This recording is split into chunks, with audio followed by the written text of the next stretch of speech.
At this point, let's look in more detail at the kind of activity you might observe that could be indicators of a terrorist plan. What kind of things do they do? The first step for a terrorist organization to become viable is to increase its size.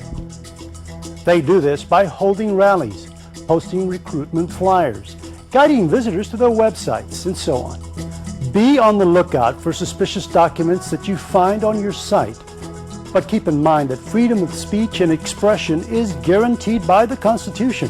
Fundraising is obviously very important in the terrorist realm. They need money, just like every other criminal entity does. They use the internet quite a bit for fundraising, as well as obtaining funds from governments that are sympathetic to their cause. What we're seeing locally is the trafficking of narcotics, pseudoephedrine, as well as other drugs that are used for profits obtained from the sales are used to fund terrorist organizations in the Middle East, as well as other countries abroad. Another key step for terrorists is to get money. The easiest way to get money is to steal it. There is no record. ID theft, for example, is on the increase, and using another person's identification is an easy way to illegally obtain cash or merchandise that can be converted into cash. Property that is stolen can also be sold to generate cash. Terrorists frequently commit armed robberies to get quick cash. Naturally, all of these are serious crimes for whatever reason they are committed. If your site handles financial transactions in any way, keep in mind the purposes to which the money can be put. Also, if your site experiences the theft of uniforms, vehicles with company logos, etc., such kinds of activities should arouse your suspicions and be reported. The types of weapons that a terrorist can use are introduced in detail in the next chapter. But at this point, let's list the three main kinds. Conventional weapons such as guns, explosives, and incendiary devices. Chemical and biological agents. Nuclear weapons and radiological material. Here is what you should be on the lookout for. You are looking at various blasting caps to set off an explosion. If you see anything like this at your site, let someone know immediately. This image shows how a small homemade pipe bomb, such as the one in the top left-hand corner, can cause a major detonation. Pipe bombs come in different sizes, but all can easily be carried on a person. Here you can see the components of a homemade bomb in a backpack. All the components are legal and easily attainable. The devastation caused by mass destruction weapons such as explosives can be enormous, as several incidents both in the United States and other countries have shown. Chemical agents are highly toxic, but are used less often because their effect is hard to limit. The best way of preventing their use is to stop theft of chemicals from your site. The potential users have to get into your site to steal this material, and that's where your important position comes into play. Biological agents cause illness and death. Anthrax is probably the best known of these, but any kind of easily infectious disease-causing agent can also spread terror. In addition, the terrorist needs a way to deliver the poisonous substance in the place they want to attack. One simple and effective way is to place the biological agent into the air conditioning or heating system. Nuclear weapons are extremely hard to come by. One possibility is for the terrorist to combine a traditional explosive device with radioactive material, the so-called dirty bomb. Your most important role is to prevent access to, transportation of, or removal of potentially dangerous materials. Once they have chosen a weapon type, the terrorist wants to choose a date of attack. Previously, we have mentioned dates important to our country, such as Independence Day. We should also be aware of other symbolic dates, such as those related to a given religion or dates that correspond to large groups of people being assembled in one area, such as Super Bowl Sunday. Being aware of dates important to different groups and being extra vigilant in the period leading up to such days is crucial. At this point, the terrorist needs to check out the site to assess weaknesses, human and physical, and to conduct dry runs. What should you pay attention to in order to stop them? The idea is to become aware of actions that just don't fit the location and situation.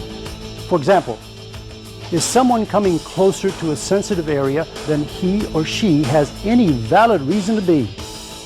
Does she stay in one place for a much longer time than the view deserves? Have you had several such small incidents lately? All those add up to suspicions. In addition, if you find forgotten cameras or equipment in places where there's nothing of tourist interest to photograph, maps, drawings, and cryptic notes would also be something you should report. Finally, anyone asking you questions related to security, such as inquiring about the patrol times of a guard at a power plant, the number of people at the facility, the air conditioning systems, or locations of emergency exits, should be documented and reported. Trying to move a weapon to the target is the terrorist's next challenge. Be on the lookout for nervous behavior or odd clothing for the environment, such as being heavily dressed in the 100-degree heat of summer. Should the weapon be brought in a vehicle, pay attention to large containers and vehicles that appear to be overloaded. Similarly, drivers or operators of any kind of vehicle, including private planes and boats, who do not have current valid operator's licenses should be noted and reported. Also be aware of parked or disabled vehicles in unusual places. Unless this is a suicide operation, the terrorist now needs to escape. The same indicators that made you suspicious of people arriving should cause you to think twice at the time they are trying to leave. They may have less to carry, but they may be more nervous and have a greater sense of urgency. However, if it is a suicide operation, the terrorist does not wish to escape. In the past, we thought we could describe fairly accurately the characteristics of a potential suicide bomber, but this is no longer the case. There is no real profile.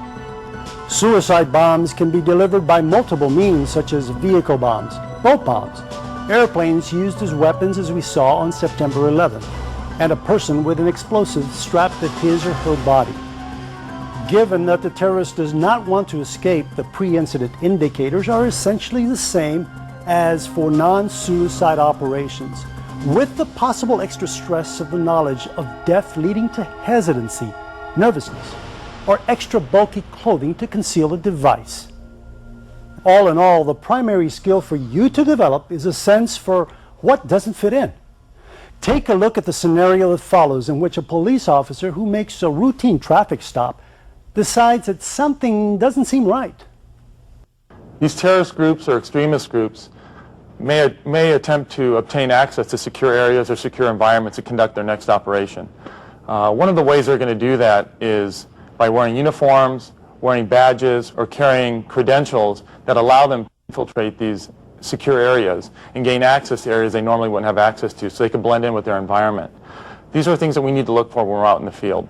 Uniforms, badges, contraband, anything that would allow them to gain access into areas they normally wouldn't have access to. That next vehicle stop, where a person or group is in possession of these items may be stolen, they may be lawfully obtained, but that may be the next stop to taking that piece out of the puzzle to the next terrorist act. So keep your eyes and ears open, report any suspicious activity to your TLO officer.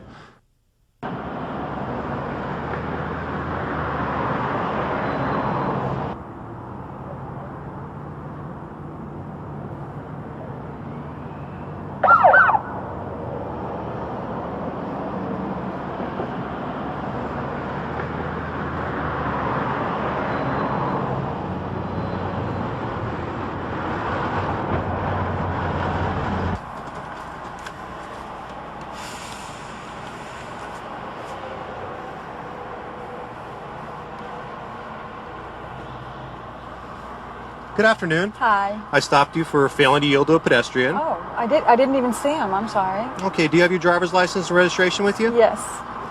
Can I see those, please? Is this your correct address on your license, ma'am? Yes.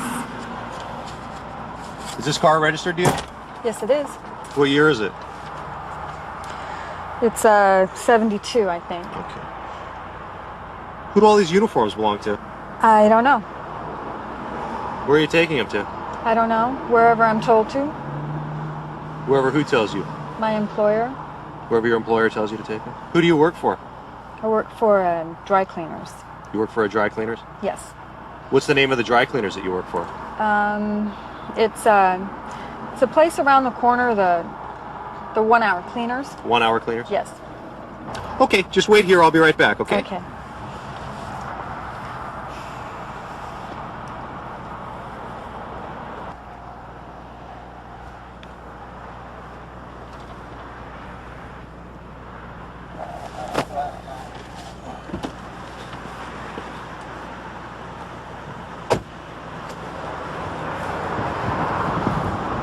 What's going on? What's good? What you got? The driver's got an outstanding warrant, but something's just not right. She has a whole bunch of police uniforms in the car, and when I asked her about where she was going, she didn't know. She said she didn't know where she was going. I asked them who the uniforms belonged to. She said she didn't know. And when I asked her who she worked for, she was real hesitant, real nervous, and she told me she worked for a dry cleaners just around the corner. Good. But for right now, I just want to arrest her for the warrant and transport her to the station. Good deal. All right?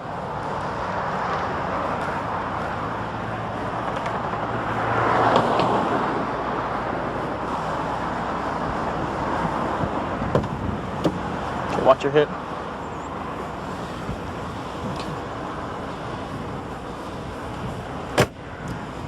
You know, something's just not right about all those police uniforms that she's got in that car, and where she says she's going, and who she says the uniforms belong to, and who she says she works for.